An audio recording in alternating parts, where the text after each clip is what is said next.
Assalamualaikum warahmatullahi wabarakatuh. Kicau mania, kacer mania, saudaraku semua dimanapun kalian berada di seluruh Nusantara Indonesia yang tercinta ini, kita berjumpa kembali. Pastikan kalian tetap selalu sehat, selalu ceria, selalu gembira, tentunya tidak kurang suatu apapun. Yang dari Malaysia, yang dari Singapura, nanti nggak tak sapa mereka ngamuk, ya kan? Kita berjumpa kembali. Apa kabar kalian semua? Mudah-mudahan kalian selalu sehat juga. Seperti biasanya, kalian siapkan dulu rokok dan kopi kalian. Rokok dan kopi saya sudah siap semua. Yang ngetes silakan. Yang minum air putih saja juga silakan. Terserah kalian. Yang penting tidak memabukkan kalian semua. Saya mengajak kalian untuk maju, bukan untuk mundur, ya kan? Pada kesempatan kali ini saya akan menjawab satu pertanyaan yang ditanyakan sama teman kita. Mudah-mudahan dia menyimak dan kalian juga bisa memahami. Dan mudah-mudahan bisa menambah wawasan kita bersama. Oke? Mana nih pertanyaannya, kok nggak nongol-nongol nih? Pertanyaan ini datang bercanda saya. Jangan terlalu serius, nanti kalian stres kalau terlalu serius. Santai saja. Pertanyaan ini datang dari nama akunnya Lau Education. Lau Education. Mumpung masih anget baru upload, Om bahas kacer bodi besar yang over birahi dong. Harian gacor, jangkrik 5 pagi 5 sore, mandi seminggu sekali, jemur rutin dan sangat sensitif dengar suara pancingan gacor. Tapi di gantangan cuma main awal, sisanya cuma pasang gaya sampai akhir. Mohon bahasannya. Oke. Burung kacer bodi besar over birahi, ekstra pudingnya jangkrik 5 pagi 5 sore.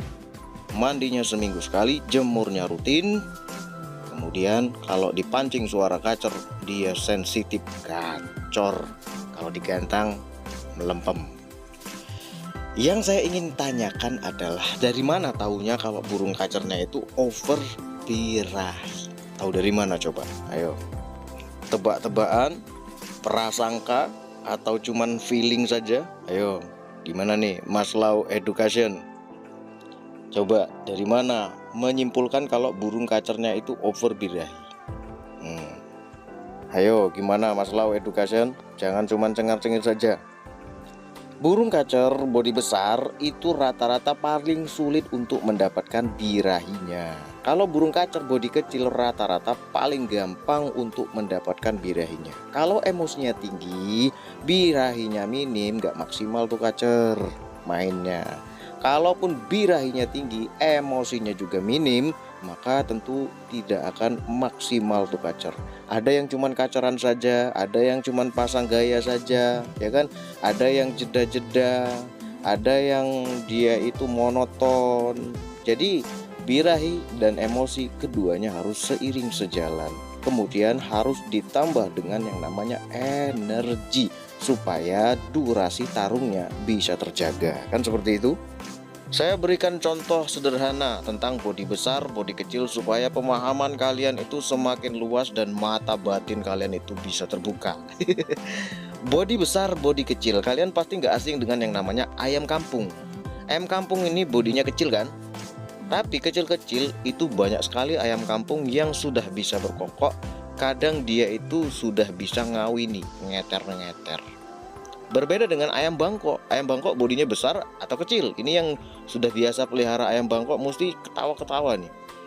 Ayam bangkok bodinya besar.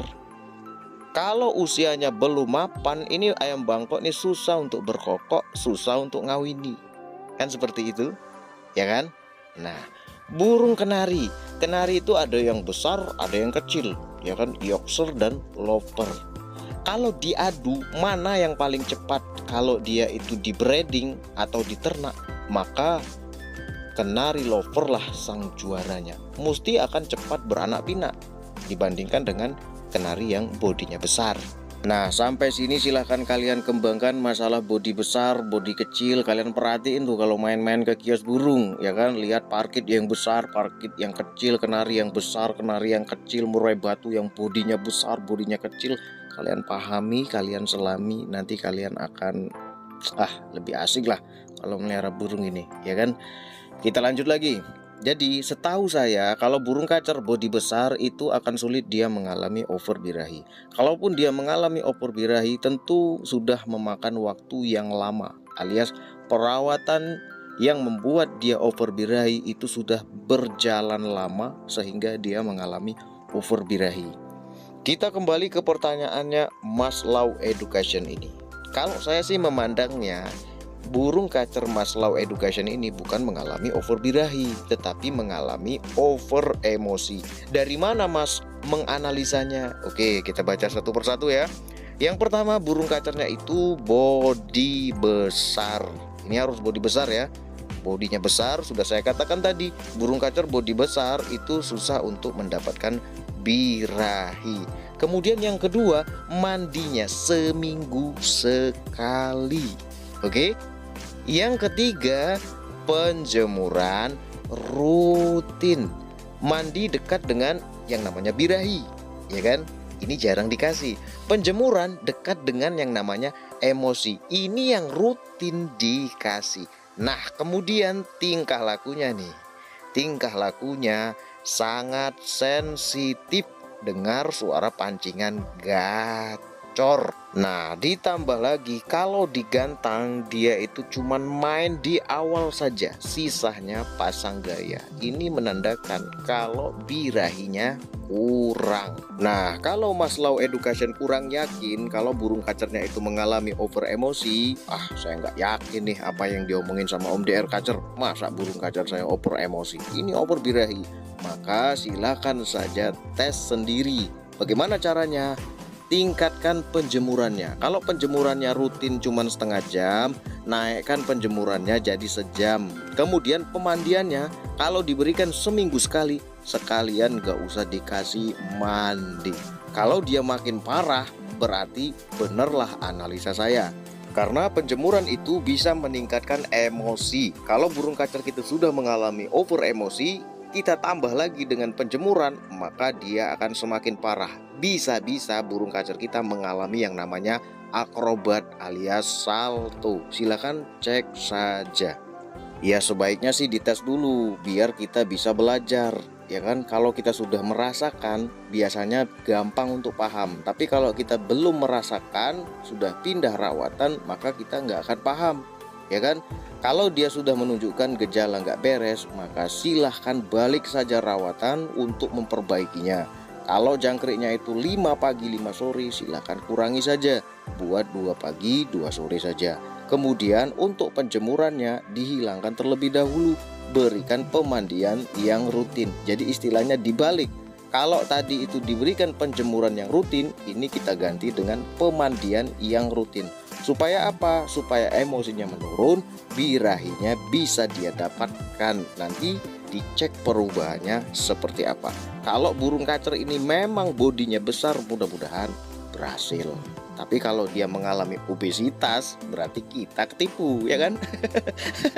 Burung kacer obesitas, kita pikir dia bodinya besar, kan seperti itu, ya kan? Berarti kita salah, ya kan? Jadi ya seperti itulah namanya, kita nggak lihat burungnya, ya kan? Tapi paling tidak kita punya alasan-alasan dari setiap apa yang kita lakukan. Itulah mengapa saya sering mengatakan setiap perawatan yang kita berikan pada burung kacer kita harus punya alasan yang diambil dari tingkah laku burung kacer kita sendiri, ya kan? Kalau kita memberikan perawatan tanpa alasan, kenapa Mas kok dijemur? Saya ikut-ikut aja, teman kemarin dijemur kenceng, saya coba burung kacer saya tak jemur kenceng, hasilnya Mas hancur. Berarti kan itu kan tebak-tebakan, ya kan? Gak punya alasan. Padahal udah jelas burung kacernya itu kotorannya kecil sekali, kering banget, ya kan? Masih dijemur kenceng, ikutin temennya. Sedangkan burung kacer temennya kotoran besar-besar, metabolisme tubuhnya lambat sekali. Maka nggak ketemu, ya kan? Itulah yang saya katakan tidak punya alasan yang diambil dari tingkah laku dan kondisi burung kacernya. Akhirnya burung kacer temennya jadi bagus, burung kacer kita jadi hancur, ya kan? Kenapa? Karena nggak punya alasan yang diambil dari kondisi dan tingkah laku burung kacer kita, ya kan? Kalau kita punya alasan beda. Mas, kenapa kok diberikan penjemuran kencang tuh burung kacernya? Karena kotorannya nih besar-besar, lembab nih Mas, agak bau-bau asam-asam dikit nih. Jadi itu menandakan kalau metabolisme tubuhnya lambat Mas. Makanya tak berikan penjemuran kencang supaya metabolisme tubuhnya cepat, kotorannya jadi bagus, maka baru tak berikan ekstra puding. Ini ada alasannya yang diambil dari kondisi dan tingkah laku burung kacernya. Kan seperti itu, ya kan? Kenapa tuh Mas kok burung kacernya dimandiin rutin banget, ya kan? Pagi diberikan mandi, sore juga diberikan mandi. Coba tuh Mas, matamu lihat tuh, kotorannya udah kecil-kecil kering seperti itu. Itu tanda kalau metabolisme tubuhnya cepat Mas. Ini kalau kita berikan penjemuran lagi hancur dianya. Makanya tak kasih mandi supaya metabolisme tubuhnya tidak terlalu cepat. Kan seperti itu, ya kan? Itulah yang saya katakan punya alasan. Oke ya, silakan kalian pahami, silakan kalian cerna. Semoga info ini bermanfaat. Mohon maaf apabila ada kata-kata yang nggak berkenan di hati kalian atau menyinggung perasaan kalian, atau saya itu bercandanya terlalu berlebihan ya. Mohon kalian maklumi saja. Oke, jangan lupa like, subscribe, bagikan ke teman-teman kalian kalau menurut kalian apa yang saya bahas masuk akal. Tapi kalau nggak masuk akal, buang aja ke tong sampah. Oke, semoga info ini bermanfaat. Wassalamualaikum warahmatullahi wabarakatuh.